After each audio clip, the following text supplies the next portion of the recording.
Bajo el sol abrasador de Sevilla, Diego sintió que el mundo se desmoronaba. A sus 25 años. Nunca imagino que confesar quien era lo digeria tan solo. En la plaza, las risas de los niños y el aroma de los naranjos no podían ocultar la herida que su familia le había infligido esa mañana. Maricón, le había gritado su padre, con los ojos encendidos de furia, mientras su madre, con lágrimas contenidas, bajaba la mirada. Sus hermanos, callados, no hicieron nada por defenderlo. Solo su abuela, Carmen, con sus manos temblorosas y su voz frágil, lo abrazó en la cocina antes de que saliera de casa, susurrando: Tú eres mi orgullo, siempre lo serás. Diego caminaba sin rumbo por las calles empedradas, con el peso de esas palabras en su corazón. Había cenado con ser libre, con amar sin miedo, pero su familia, anclada en tradiciones rígidas, lo había expulsado como si su amor fuera un delito. Recuerdo el día en que conoció a Javier, un joven de 27 años con cabello claro y una risa que parecía iluminar las sombras. Javier, un artista callejero que pintaba murales en Triana, lo había dado color a su mundo gris. Pero ahora, sin el apoyo de su familia, Diego temía que incluso Javier se cansara de su lucha. Sentado en un banco del Parque de María Luisa, Diego sacó su teléfono y reveló el último mensaje de Javier. Te espero esta tarde. No estás solo. Las palabras eran un bálsamo, pero no podían borrar la vergüenza que lo consumía. ¿Cómo podía seguir adelante cuando su propia sangre lo rechazaba? Carmen, su abuela, fue su único refugio.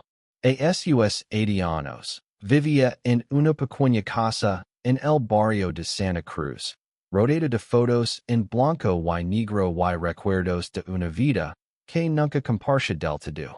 Cada domingo, Diego la visitaba, y ella le contaba historias de su juventud, de un mundo donde el amor, aunque escondido, siempre encontraba un camino. El amor no es equívoco, pequeño, lo decía, mientras le servía un café con manos que temblaban por el Parkinson. Esa tarde, Diego decidió ir a verla. Necesitaba su fuerza, su certeza. Cuando llegó, Carmen estaba en el patio, regando sus geranios con dificultad. Al verlo, su rostro se iluminó. Mi niño, exclamó, y lo abrazó con una calidez que deshizo parte de su dolor. Abuela, no sé qué hacer, confesó Diego, con la voz rota. Me odian por ser quien soy. Carmen lo levo dentro, lo sentó a la mesa y le tomó las manos. Escucha, Diego. La familia no siempre entiende, pero el amor verdadero nunca te abandona. Yo lo sé mejor que nadie. Sus ojos brillaban con una mezcla de tristeza y determinación. Diego frunció el ceño. Había algo en su tono, algo que no había oído antes. ¿Qué quieres decir, abuela? Preguntó. Ella sonrió, pero no respondió. En cambio, le pidió que la acompañara al mercado al día siguiente. Hay cosas que debe saber, pero no hoy. Hoy, solo descansa. Esa noche, Diego durmió en el sofá de Carmen, arreglado por el canto de los grillos y el aroma de los jazmines que entraba por la ventana. Pero en su mente, las palabras de su abuela resonaban como un misterio. ¿Qué secreto guardaba? Al día siguiente, el mercado de Triana estaba lleno de vida. Los puestos rebosaban de frutas, flores y especies, y el bullicio de la gente llenaba el aire.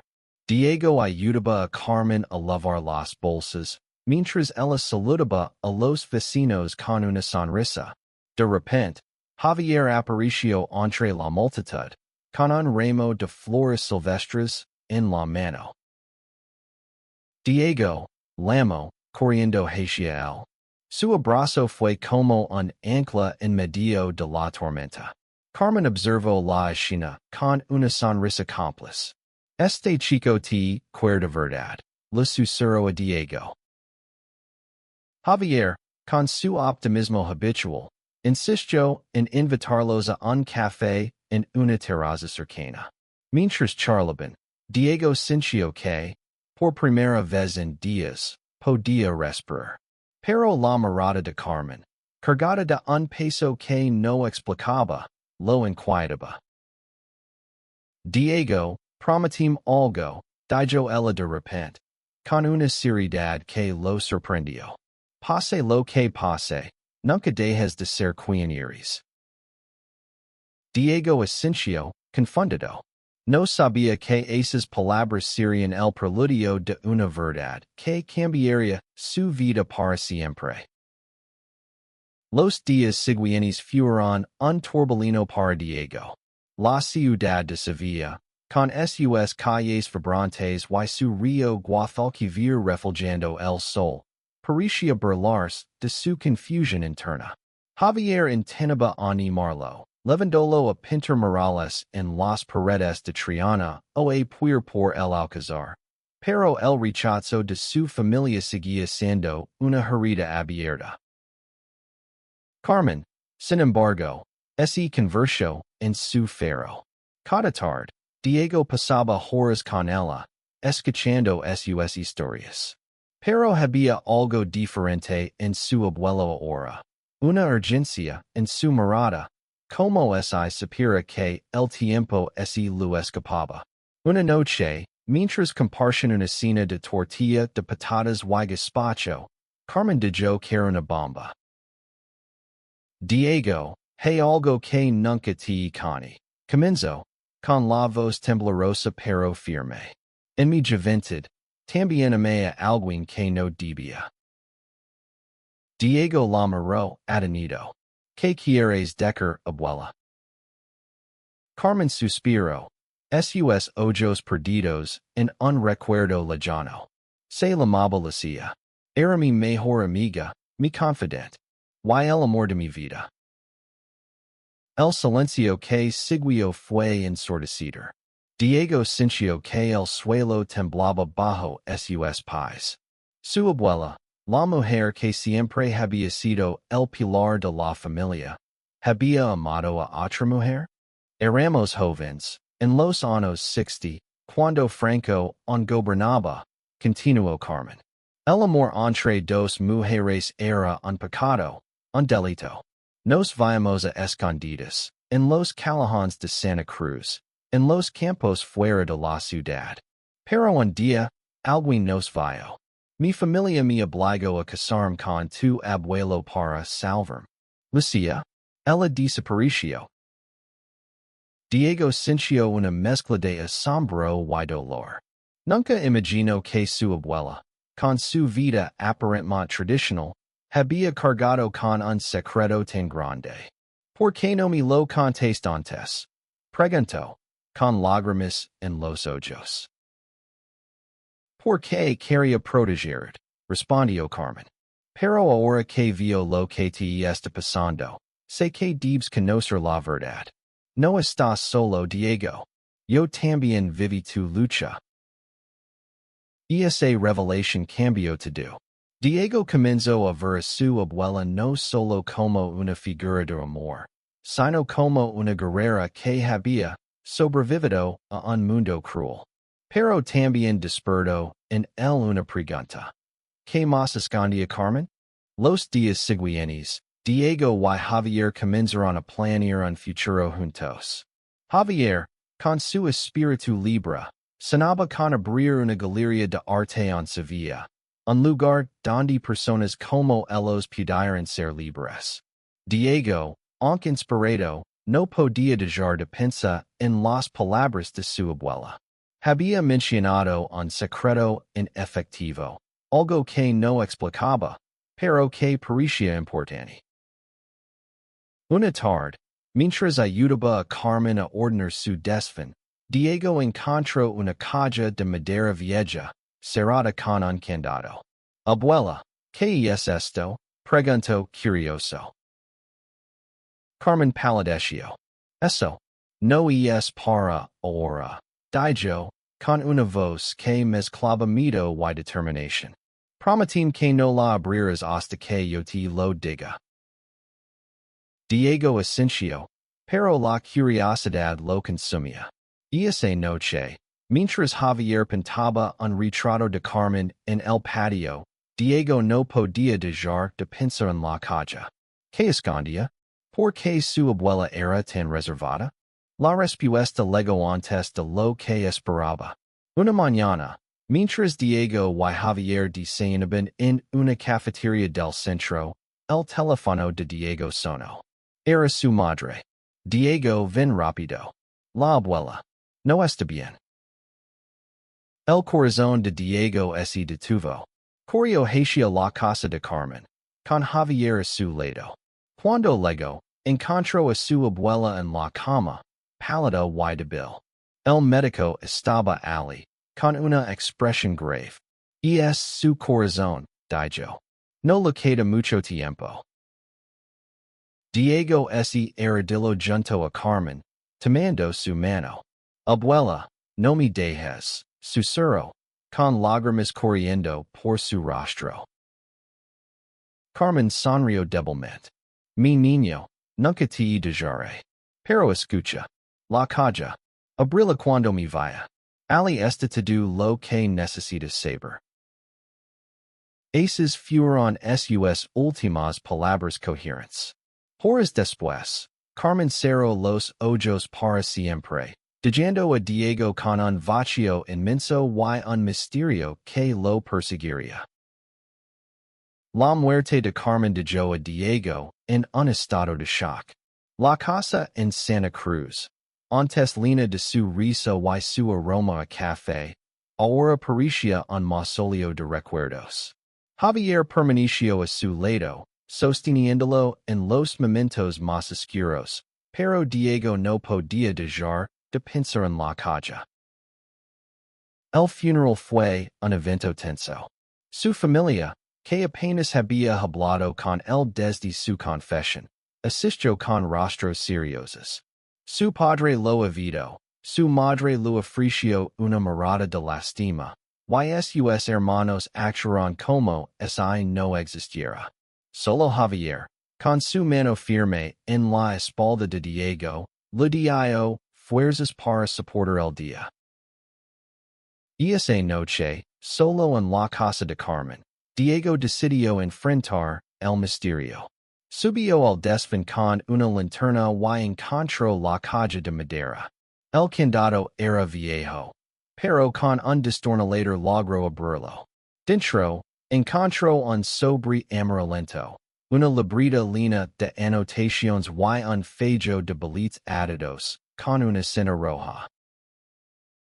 El sobre contenía una carta escrita a mano. Con el corazón acelerado, Diego comenzó a leer. Mi querido Diego, si estás leyendo esto, significa que yo no estoy contigo.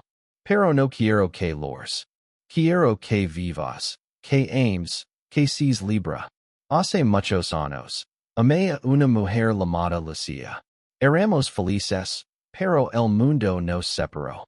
Guard este dinero, fruto de mi trabajo y mis sacrificios, para asegurarme de que algún día, pudiera vivir el amor que a mí me negaron. Este dinero es para ti y para Javier. Usenlo para construir el futuro que merecen. Pero hay algo más. En la libreta, encontrarás la verdad sobre nuestra familia. Lila con cuidado. Diego, con lágrimas en los ojos, abrió la libreta.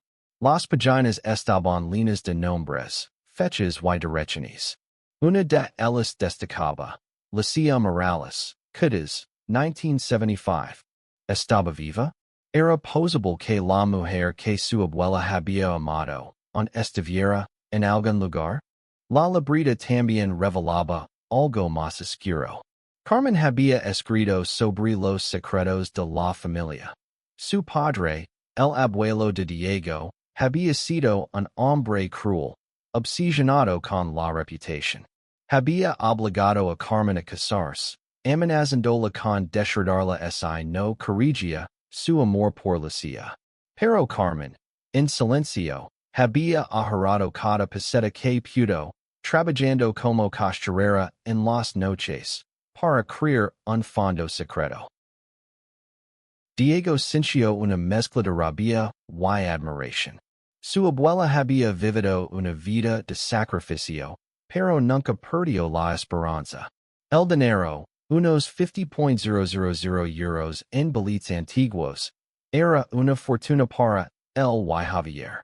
Pero más que el dinero, la carta y la libreta le dieron a Diego un propósito: encontrar a Lucia. Al día siguiente, Diego le mostró todo a Javier. Tenemos que ir a Cádiz, dijo, con una determinación que no había sentido en semanas. Necesito saber qué pasó con Lucia. Y este dinero. Podríamos usarlo para empezar la galería que siempre sonaste. Javier lo abrazó. Hagámoslo juntos. Por Carmen. El viaje a Cádiz fue un torbellino de emociones. La ciudad, con sus playas doradas y su aire salado, parecía un mundo aparte de Sevilla. Diego y Javier buscaron la dirección anotada en la libreta, un pequeño taller de artesanía cerca del paseo marítimo. Cuando llegaron, una mujer de unos 80 años, con el cabello blanco y los ojos llenos de vida, los recibió. ¿Lucia Morales? Preguntó Diego, con la voz temblorosa.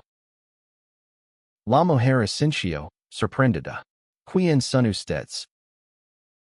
Diego lo explicó todo: la carta, la libreta, el amor de Carmen. Lucia escuchó en silencio, con lágrimas cayendo por sus mejillas. Nunca dejé de amarla, confesó. Pero después de que nos separaron, no tuve fuerzas para buscarla. Me dijeron que se había casado, que me olvidó. Diego le entregó la carta de Carmen. Mientras Lucia la leía, su rostro se llenó de dolor y amor. Ella nunca me olvidó, susurró.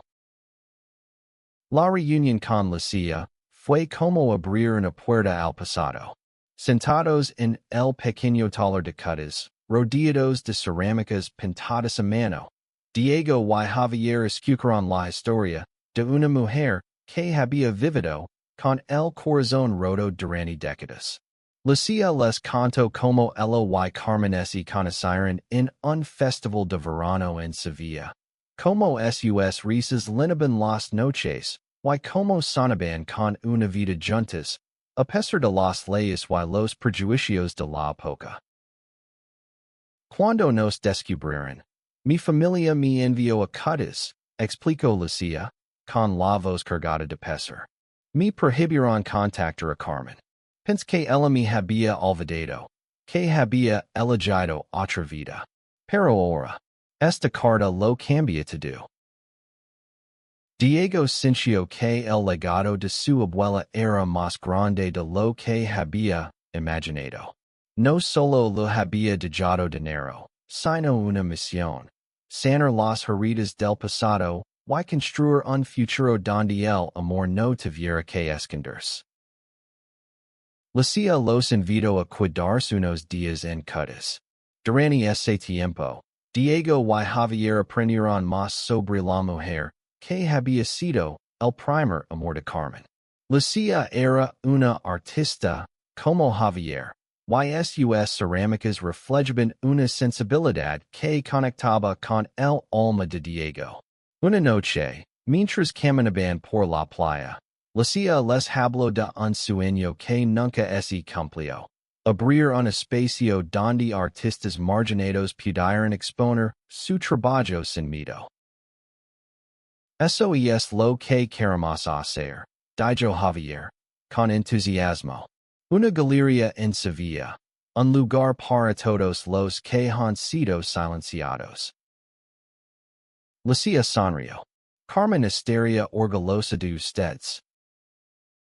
De vuelta en Sevilla, Diego y Javier comenzaron a planear la galería. El dinero de Carmen sería la semilla, pero necesitaban más recursos. Decidieron contactar a amigos, artistas locales y activistas para crear un espacio inclusivo. Sin embargo, la familia de Diego seguía siendo un obstáculo. Su padre, al enterarse de los planes, lo llamó para exigir que devolviera el dinero. Eso pertenece a la familia, le gritó por teléfono.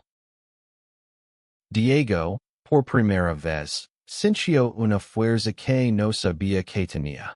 No, papá. Esto pertenece a mí y a Javier. Es el legado de la abuela. Y ella quería que lo usáramos para ser felices. El enfrentamiento con su padre marcó un punto de inflexión. Diego decidió cortar contacto con su familia, al menos por ahora. Sabía que no sería fácil, pero tenía a Javier y el recuerdo de Carmen para seguir adelante. Mientras tanto, Lucia decidió unirse al proyecto. A pesar de su edad, su energía era contagiosa. Viajó a Sevilla para ayudar con la planificación de la galería, aportando sus conocimientos y sus contactos en el mundo del arte. Juntos, encontraron un local en Triana, un espacio pequeño pero lleno de potencial, con paredes blancas listas para ser llenadas de historias. El proceso no estuvo exento de desafíos. Los permisos, los costos y las críticas de algunos vecinos conservadores pusieron a prueba la paciencia de Diego y Javier. Pero cada obstáculo los unía más. Una noche, mientras pintaban las paredes del local, Javier tomó la mano de Diego y le dijo: Esto es más que una galería.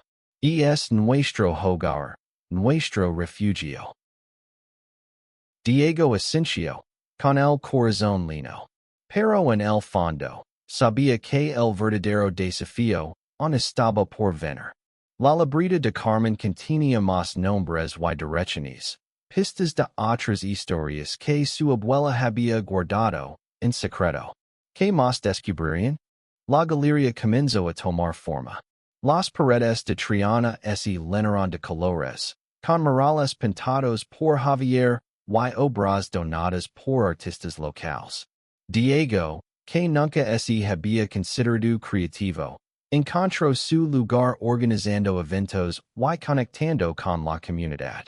Lucia, con su experiencia, guiaba cada decisión con una sabiduría que parecía infinita. El nombre de la galería, Luz de Carmen, fue un homenaje a la abuela de Diego. Cada vez que pronunciaba esas palabras, sentía que ella estaba allí, sonriendo desde algún lugar. Pero no todo era perfecto. Las tensiones con la familia de Diego no desaparecieron. Una mañana, su hermano mayor, Antonio, apareció en el local. ¿Crees que puedes usar el dinero de la abuela para esto? Dijo, con desprecio. Estás manchando su memoria. Diego, conteniendo la rabia, respondió con calma. La abuela quería que fuera feliz. Esto es lo que ella hubiera querido.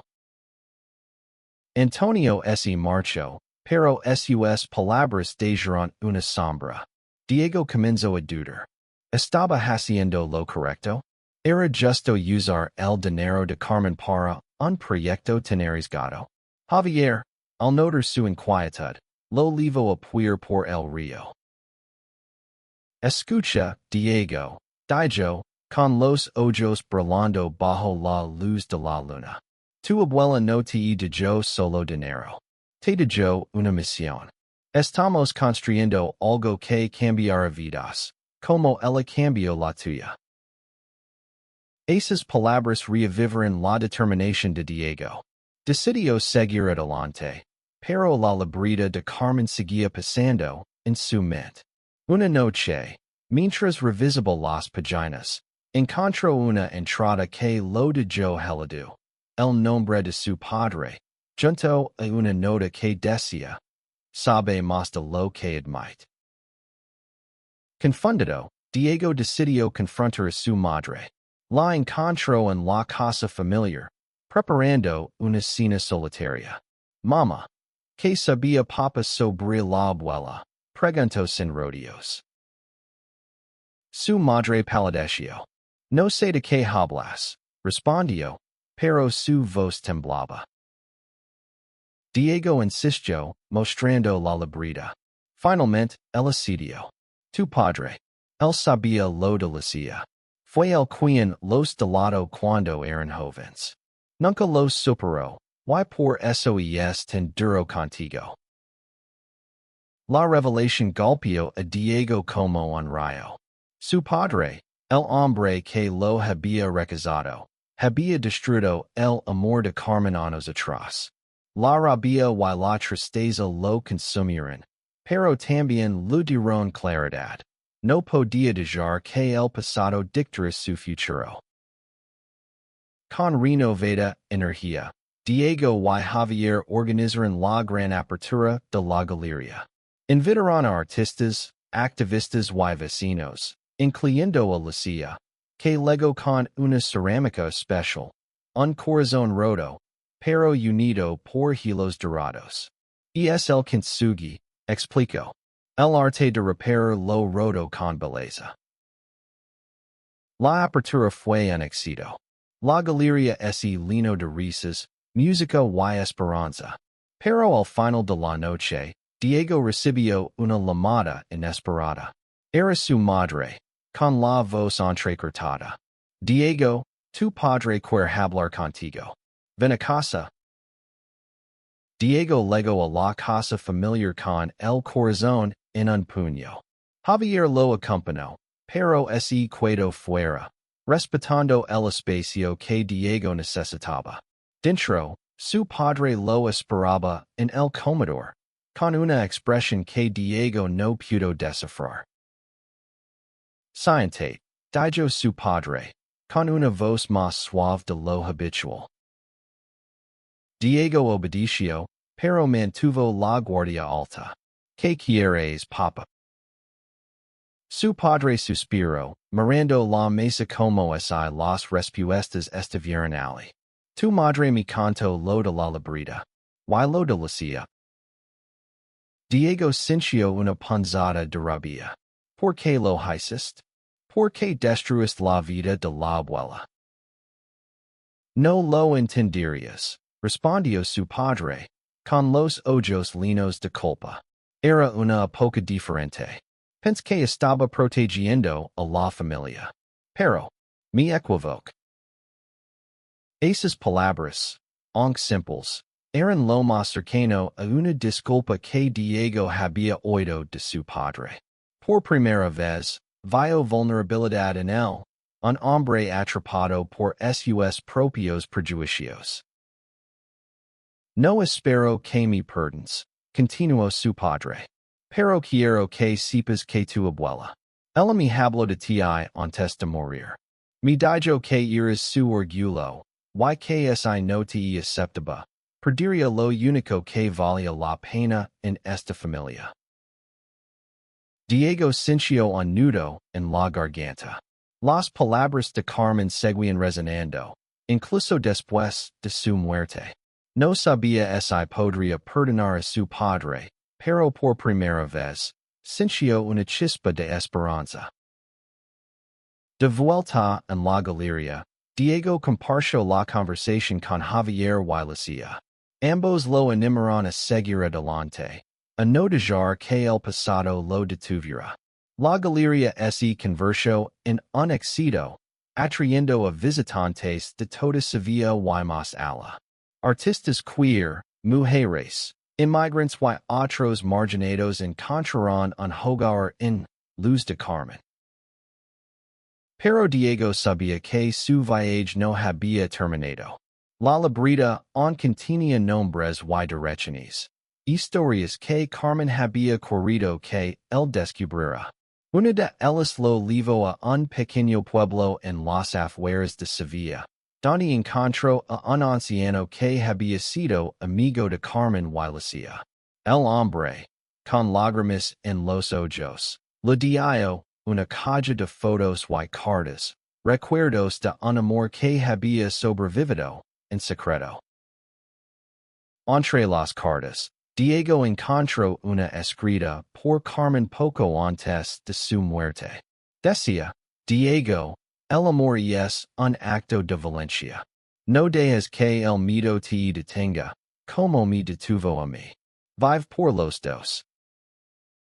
Un año después, Luz de Carmen era más que una galería. Era un símbolo de resistencia. Un lugar donde las personas podían ser ellas mismas sin miedo. Diego y Javier, ahora comprometidos, trabajaban incansablemente para mantener viva la visión de Carmen. Lucia, aunque frágil, seguía siendo una inspiración, asistiendo a cada evento con una sonrisa que hablaba de su propia redención. La relación con la familia de Diego comenzó a sanar, lentamente. Su madre empezó a visitar la galería, trayendo pequeños regalos como muestra de apoyo. Su padre, aunque distante, dejó de criticar. Diego sabía que el camino sería largo, pero cada paso hacia la reconciliación era una victoria. Una tarde, mientras organizaban una exposición sobre el amor en tiempos de represión, Diego encontró una última nota en la libreta de Carmen. Era una lista de deseos, que Diego sea feliz, que Javier pine el mundo, que Lucia encuentre paz, que la familia aprenda a amar. Diego sonrió, con lágrimas en los ojos. Cada deseo ese estaba cumpliendo, poco a poco. La galería no solo había cambiado su vida, sino la de muchos otros.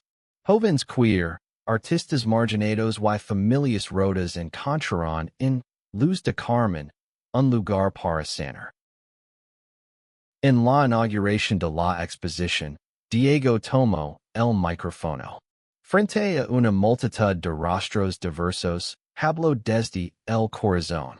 Esta galería es un homenaje a mi abuela, Carmen, una mujer que amo en silencio pero con una fuerza imparable. Su secreto, su amor, nos trajo hasta aquí. Y este es mi promesa. Mientras exista Luz de Carmen, nadie volverá a sentir solo por ser quien es. El aplauso lino el aire, y Javier, a su lado, lo abrazó. Lucia, desde la primera fila, levantó su cerámica de kintsugi, un símbolo de lo que habían construido. Un amor reparado, más fuerte por sus gritos. Esa noche, bajo las estrellas de Sevilla, Diego sintió que el legado de Carmen vivía en cada pincelada, en cada abrazo, en cada historia compartida. Había encontrado su lugar en el mundo, y aunque el camino había sido doloroso, valía la pena. Porque, como Carmen siempre decía, el amor no es equívoco.